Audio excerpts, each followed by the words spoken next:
That was the biggest intro ever. Thank you. So any of you who weren't here last year, it was great. It was amazing. Good evening, Victoria. Y'all good? Where was that? November Project is in the hood. It's a pleasure to be back on this stage. Last year was a huge deal for me. I watched the video, and I'm cognizant that I'm in the wrong spot right now. I watched the video of it for the first time a couple of days ago. Wow, that was a lot of personal sharing, wasn't it? How many of you were here and heard me just bear it all and say that I basically thought that I suck? Okay. Thanks for coming back. Lots changed. I still suck. I'm very much not a professional speaker, so I still need to lean on these. For those of you that weren't here, the short version of what I spoke about was fear.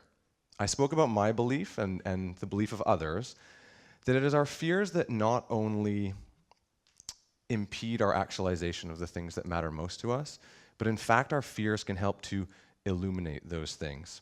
That by identifying our fears and then running towards them, running towards the roar, as I described it that night, we can pursue and achieve our greatest passions and goals. The last time I was standing here, it was 2 days after my 40th birthday. I shared on this stage how, outside assessments perhaps to the contrary, I felt like a failure. How I had in my life so far failed to run to the roar that was ringing most loudly in my ears. I said that I had so far in my life been afraid of standing up, of taking to stages like this, figuratively and literally, that I've been afraid my whole life to stand up and advocate for the things that matter most to me: health, community, conservation, connecting people with the wildness within themselves and the wilderness around them. I shared that I was so very tired of being afraid. I suggested that in that year, my big 4-0, I was going to do my best to do something about my fears, to run towards my roar. And Carolyne, bless you, thank you. This year you gave me an opportunity to come back and to report back on how that year has gone.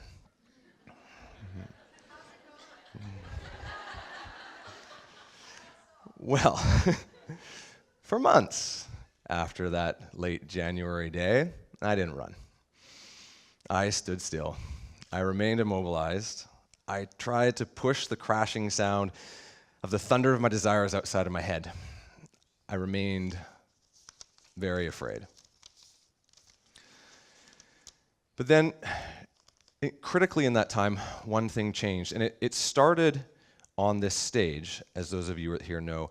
I started telling people about my fears. I gave voice to my roar, that thunder that was inside my head. As I say, it started on this stage, and then it continued out in the street, out in the woods, and essentially it was basically a year of, or a few months in that early days of oversharing.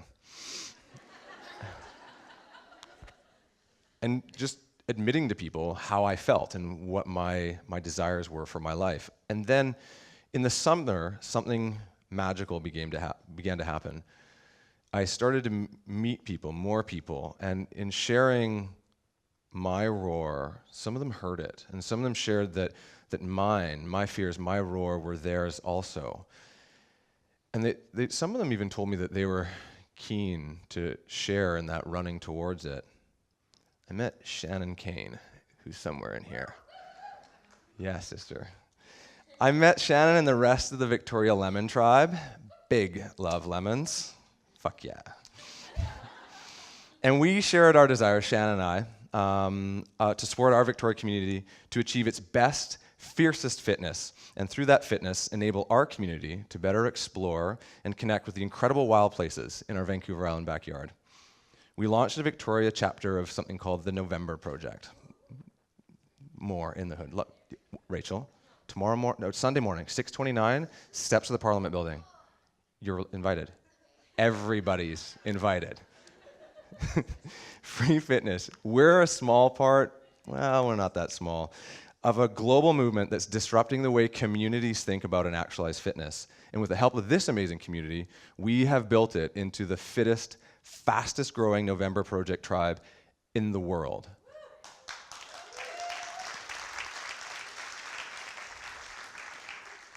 And that's so much a we. 2 weeks ago, we had 124 people show up in the dark in Beacon Hill Park for free and get their freak on with fitness.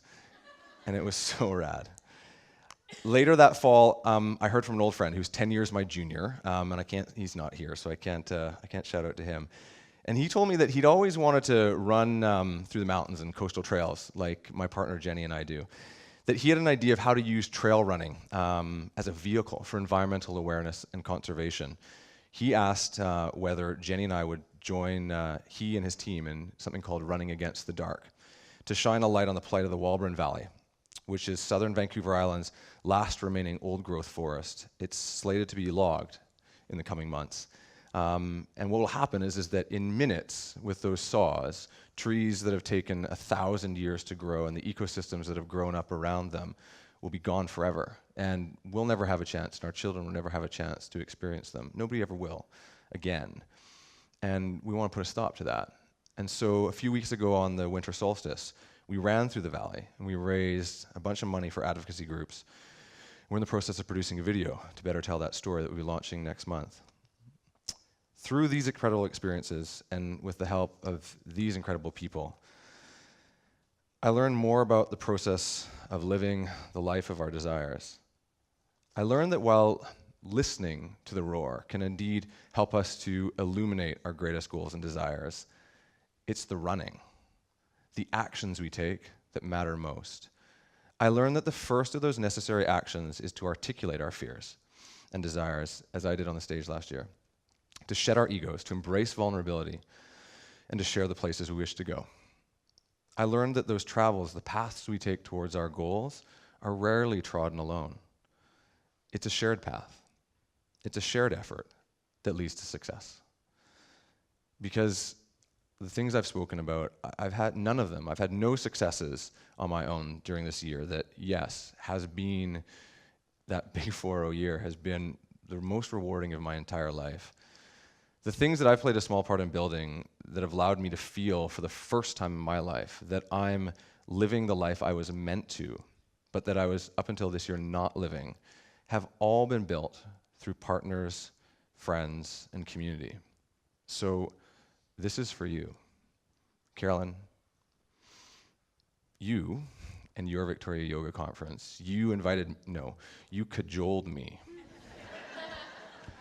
to take to this stage last year. I fought it and said why, and I learned through that process. I unwittingly shared all this stuff, and you began this whole process, this whole year. So this is for you. This is for you. This is for the November project. To my co-leaders, Shannon, I think I heard you over there. Yeah, girl. And Jason, who stood up and have been building here in Victoria the fastest growing free fitness movement in the world. This is for you. To the Against the Dark tribe, to Kevin and Joel and Vanessa and Jenny, who stood up and laced up and ran through the Walburn Valley on the darkest day of the year to shed light on the fact that private interests are seeking to exterminate Vancouver Island's ancient public legacy. This is for you. And on a particular note, to the woman who has made all of this possible, who has stayed up late in the night while I was racked with doubt, who's heard me out over and over again as I dissected my fears and anxieties, stood above me with a hand outstretched while I struggled to gain my own feet. This is for you. This is for you. This year, this story, these communities and actions that I've been privileged to be part of, this is for you. Because it all started here. And tomorrow, each and every one of us can start from here again. We have this opportunity to start afresh, to begin anew, whether it's 40 years into our life, or 20, or simply on some random date. We can find our community, and holy shit, do we have one here, as I witnessed at 4 o'clock this afternoon at Maria's yoga class. Essentially, that class, I should have shut up 5 minutes ago because it was all there. And this community empowers so, so much. Find those people, open up to them, and tell them what matters most to us. Ask for the help to make it happen. To ask the question, as I asked you 1 year ago, and now I'm going to amend with one small addition. What does the thunder crashing in your head sound like? What are you afraid of? Run towards it, share it with your tribe, and then set it on fire. Thank you.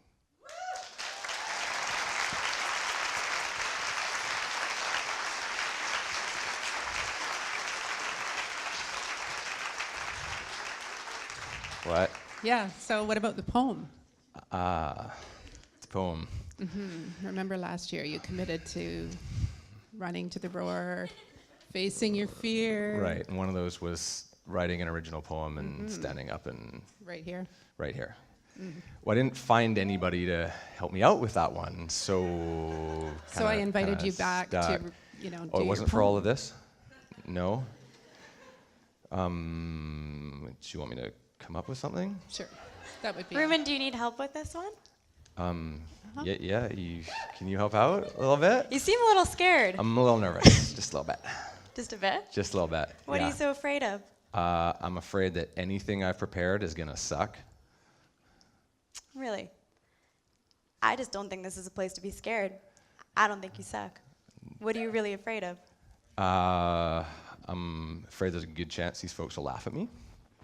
Really? Because I'm pretty sure they're all just as naked as we are. So what are you really afraid of? I'm afraid that I've set an expectation and I'm not gonna be able to reach it. I think that's okay, dude.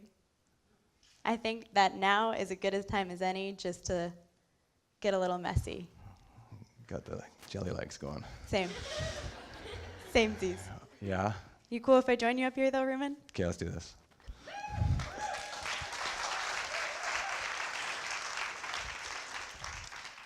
So what are we gonna do? Well, my friend, I feel like we should roar. Roar? Yeah. I feel like this is where we roar. And it's for the space savers and the risk takers and the history makers and the heartbreakers in the sense that these are the people that are always trying to keep our heart open, even when we want to close them off. Roar. Roar. For the early morning risers and the late night criers, for the fragile and the fierce, every single one of us still desperately trying to carve out a piece of this life to call our own, while the daily grinders keep dulling our blades. Roar. For the writer with a novel in her heart, a story coursing through her veins, but who, when she pours herself onto the page, staunches the flow because it isn't good enough. Roar. And for her mother, who calls to remind her, down is better than good, darling. Roar. Roar. For her big sister, who never seemed too scared to play dirty with the guys in the hangar. Try as they might to teach her a new grammar lesson, she dismissed their vocabulary, insisting that a new dictionary definition for boys' club be reinstated. She welcomed a runway of disapproval, but never quit affirming that her self-worth warranted her to stay. The fact is, she taught her tiny sister to say and know the word courage before her first birthday. Roar. For the grandfather who, while his body slows down, keeps speeding up his life, keeps living, keeps checking items off his list of things to do, even while death is walking up his driveway, carrying a note that reads, "You're done." This is for those who are never done. Roar. Roar. For a man who's been taught to run laps around slow thoughts, but chooses to show up and remind himself, you are good enough. Roar. Roar. For the gorgeous, gorgeous woman for whom that capital G describes not the sharp edge of her cheek or the soft curve of her hip, but the way everything she touches turns to gold, and yet whose self-concept is made of lead. She who, when I asked, answered, "I'm afraid of everything. I'm afraid of being a failure. I'm afraid of getting to the end of my life and having accomplished nothing. I'm afraid of being afraid." Roar. For an artist who saw her canvas run dry but picked up a stencil in order to map part of the world and plot its beauty, she skillfully took needle to skin, time and body part again, so she could mend the parts of her portraits that had grown ruthless. This is for the art that covers our wounds, for the nights that call for a red wine sacrifice, the poets who still give a crap about love, and those who are willing to fight for it. Roar. For this town of newlyweds and nearly deads. A place that everyone still tags as tired. Victoria, let's spray graphs all over that bullshit with a permanent marker of proper self-concept that reads, fuck sleepy. Because this is a town that exposes a red-hot interior with every rising of its blue bridge that cuts wide swaths of creativity down every historic narrow alleyway, and where every torrential downpour on a Tuesday night is met by a Wednesday morning that reigns victorious. Roar. For me. For him, what are you afraid of? For her, what are you afraid of? For you, this is for you. This is for you. This is for you. Roar.